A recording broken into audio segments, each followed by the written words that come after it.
Ustaz. Waalaikumsalam warahmatullahi wabarakatuh.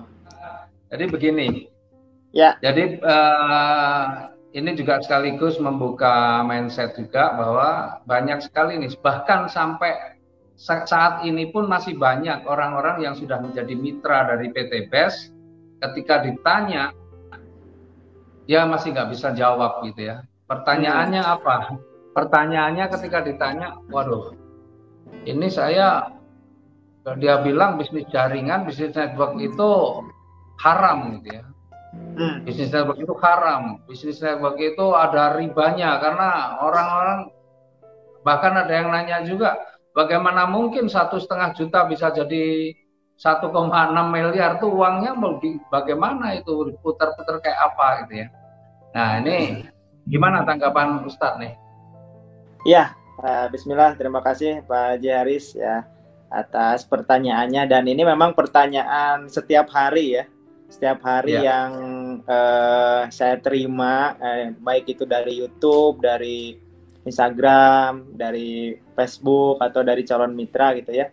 Ini kan network marketing, MLM, jaringan, itu kan haram katanya. Nah, biasanya saya jawab, yang pertama kali saya jawab adalah haram kata siapa gitu kan. Kata siapa. Nah, biasanya mereka jawab kata Ustadz Anu, Ustadz Anu, Ustadz Anu kan gitu. Nah, saya minta videonya dulu. Mana yang menyatakan ya Ustadz, videonya atau apa buktinya bahwa Ustadz A menyatakan PT BES haram. Saya bilang gitu. Nah, dia nggak bilang, oh bukan PT BES-nya Ustadz yang haram, tapi MLM-nya. Oke, MLM-nya yang haram. Maka saya tanya lagi, video yang mana coba tunjukkan ke saya yang menunjukkan bahwa MLM itu haram. Nah, pas ditunjukkan videonya, ternyata yang diharamkan itu bukan MLM-nya, tapi sistem yang ada di dalamnya gitu.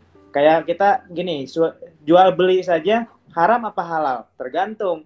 Kalau dalam jual beli itu ada penipuan, ada yang dizolimi, itu masuknya ke haram. Tapi kalau dalam jual beli ini saling menguntungkan, tidak ada yang terzolimi, itu halal gitu kan. Jadi bukan masalah MLM-nya, bukan masalah dagangnya, bukan masalah namanya, tapi bagaimana kejadian di dalamnya, sistem yang berjalan gitu kan, ada nggak yang diharamkan. Nah, biasanya saya jelaskan seperti itu.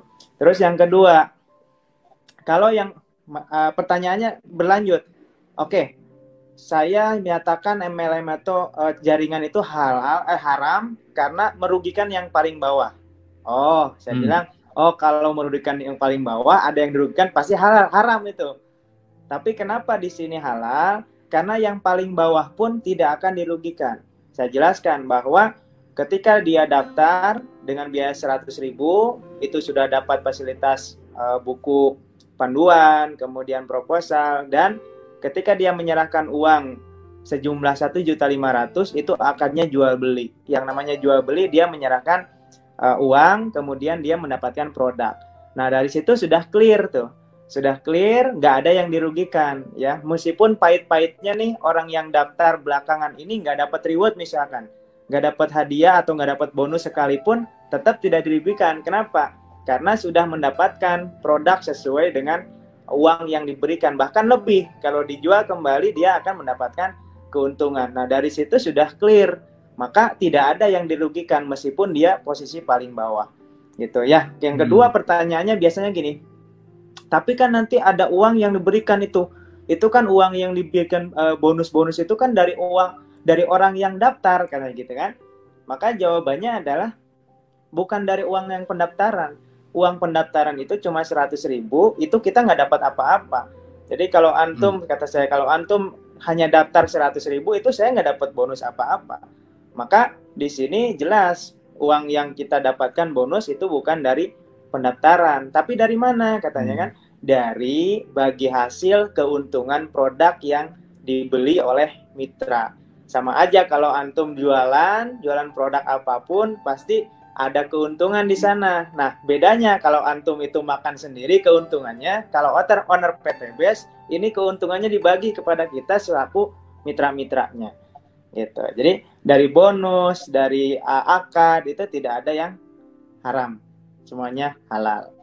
gitu. Nah, biasanya kalau yang bertanya itu memang niatnya untuk mencari tahu, biasanya puas dan biasanya langsung gabung, Pak Haji.